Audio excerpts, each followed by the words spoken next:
Hello everyone. Here in this episode, I am going to discuss with you how to parent your child. Here, the word parent, it means the activity of bringing up a child, that is parent or parenting. Okay, bringing up a child by becoming a parent is called parenting. And I am here to discuss with you how to parent your child, how to bring up your child, what are the things that we should keep in mind, and what are the things where we should stop the child, where not to stop the child. So before discussing which is the best style of parenting a child, I would like to tell you what are the different types of parenting. There are so many types of parenting, okay, and obviously all of these types are not appropriate for children. Some are good at some points, some are good at some other points. So now I am going to discuss the different types of parenting. The very first is authoritarian parenting. Authoritarian parenting. Authoritarian parenting is much like it feels like being a dictator as a parent. Okay, parents will ask the child not to do something. Why not to do? Because I am the parent and I want not to do it. I want you not to do it, therefore you should not do it. This type of parenting is called authoritarian parenting. That is, the parents ask the child not to do a particular thing, therefore the child should not do. But why? What are the reasons? No issues, no point at all, no point of discussing the reasons and all. Only the point is that the parents want it not to be done by the child, therefore the child should not do this. That is called authoritarian parenting. Another is authoritative parenting. In authoritative parenting, what happens? The parents ask the child that this is not a good thing for you, so you shouldn't do this. But there will definitely come the question of why from the child. The child will ask it, and the parents are ready with the reasons. Parents will explain the reasons to the child that these are the things, therefore you should not do this. So by knowing the reasons, it becomes easy for the child to follow that why my parents are asking not to do this, or why my parents are asking to do this, asking to opt for this, all these things. It becomes very easy for the child to follow. Okay, that kind of parenting is called authoritative parenting. In this authoritative parenting, generally conflicts between the children and the parents get reduced. Okay, and this type of parenting also gives space to the children also to discuss a particular thing. That if the child wants to discuss something, he or she can approach his or her parents quite easily to discuss that particular point. That I want to do this because I think this will be like this will be good for me or something. Means there will be a healthy discussion between the parents and the child, and out of this a decision will come up, okay, or some guidance the child will get that whether he should do that or not. Okay, and it becomes very easy for the child to follow. That is authoritative parenting. Another parenting is called permissive parenting. In this permissive parenting, what happens? Some parents we see who allow their children to do everything and anything the child wants. Okay, they simply don't know how to ask the child not to do something. If the child wants to do something, that I want to do this, okay, you can do. They don't ask the child not to do because the child will feel bad. But this obviously cannot be a healthy style of parenting, as we know. Am I right? Because the child with that much age or that much experience, the child is prone to not becoming that much experienced, not becoming that much well aware of the consequences of a particular point of a situation that he or she is going to approach or going to face. Or as parents, we need to explain to the child what can be the possible consequences. Definitely we should do this. So permissive styles of parenting is not that much acceptable. Another type is called helicopter parenting. Now what can we understand by helicopter parenting? Helicopter parenting simply is overprotective parenting. Like in some cases we see some parents protect their children too much. No doubt we should protect our children, we should do this, but this type of protection in case of helicopter parenting, it goes to this much extent that the parents will get actively involved to finish the science project or geography project of the child. Okay, the child's involvement will be very negligible, or the child will not be involved at all, because it may be difficult for him or her, or it may take much time, something like that. Therefore what happens, the parents complete the activities, complete the project on behalf of the child. That is called one kind of overprotection, that they are protecting their child so that the child never faces the trouble. For example, one day the child was absent in class, and some study part, some work, some task he has to do for him, and that is already left out, okay, because he was absent. Now in case of helicopter parenting, the parents will contact another parent, okay, so that the notebook of their child can be available for his child, and his child can complete that particular task. Now my question is, can't the child himself talk to his friend for getting this notebook?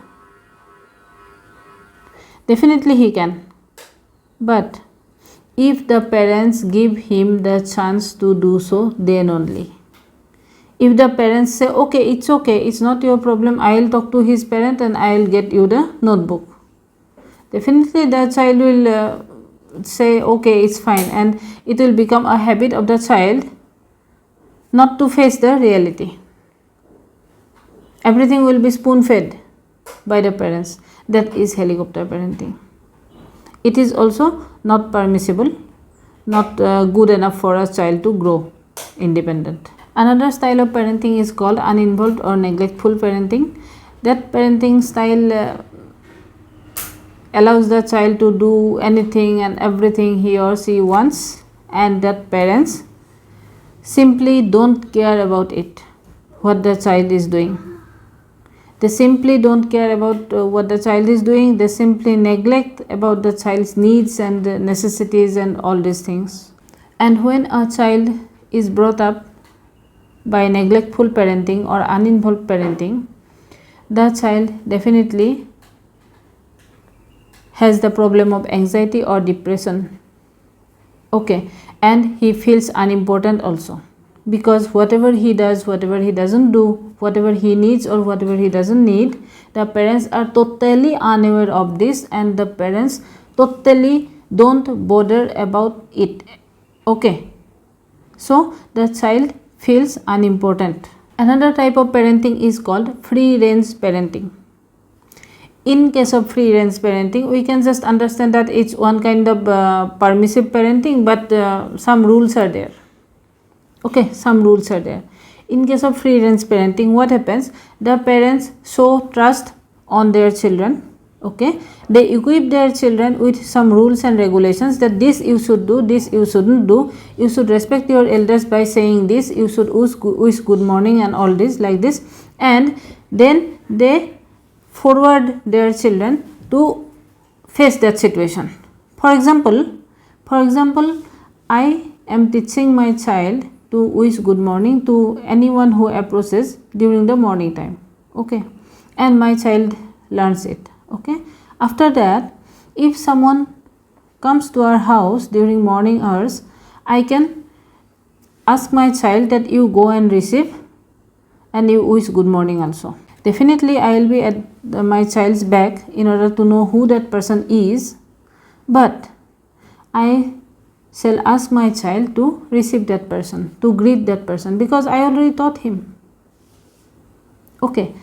This kind of parenting is called free range parenting. In this kind of parenting, and we don't try to spoon feed our child, like I will do this on your behalf, not like that. The child will do, the child will learn, but We are at their back as support. We will help wherever he needs help. But till the moment he is not in need of help, we are not going to help and make him dependent. Okay? This way the child will face the real situation, how he should behave, how he should do. For example, one example of free range parenting I am giving, like parents can ask the child that what would you like to do in your leisure time. Definitely there are so many constructive activities that we can do during our leisure hours, okay, but we will ask our child what he likes to do, what she likes to do during their leisure time. Definitely some input will come from their end, okay, and then we can hold a discussion that okay, if you do this, what will be the benefit, what will you be able to learn, how will you be getting help from this, like that, okay. And on the basis of this kind of discussion, the child will get something good, okay. That is called free range parenting. Now, what kind of parenting is the best? What kind of parenting we should follow? As I think, it will be a customized type of parenting that we need to follow actually, because we need to understand that our child is an individual and he or she is not like me 100%, not like me. He is my child or she is my child. It doesn't mean that all the characteristics that he or she possesses will match with mine, okay. Definitely there are some differences, so I need to respect those differences and I need to see my child as an individual and need to help them grow. While helping them to grow, we simply can follow the authoritative type of parenting and the free range parenting together, okay. Whatever I discussed, if you again go back and see, you will find that if we take the characteristics of authoritative parenting and the free range parenting also together, it will give us a healthy style of parenting and the child will be very beautifully developed. Some other points that while parenting a child, we should never actually discourage the child. No doubt the child is doing some mistake, we need to warn him or her, we need to say that this is not good and he or she shouldn't repeat it in future. But it's not like discouraging the child, you are doing this only, what will happen to you, you will be at nowhere, like that. It shouldn't be like this.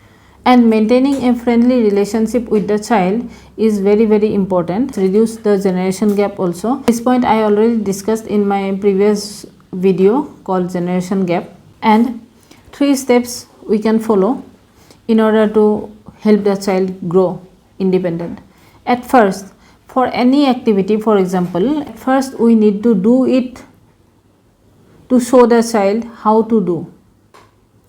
Second step will follow when we ask the child to do it. And the third step will be helping the child wherever necessary. Okay. Doing in order to show the child, asking the child to do, helping the child wherever necessary. These 3 steps will help the child learn something in a better manner.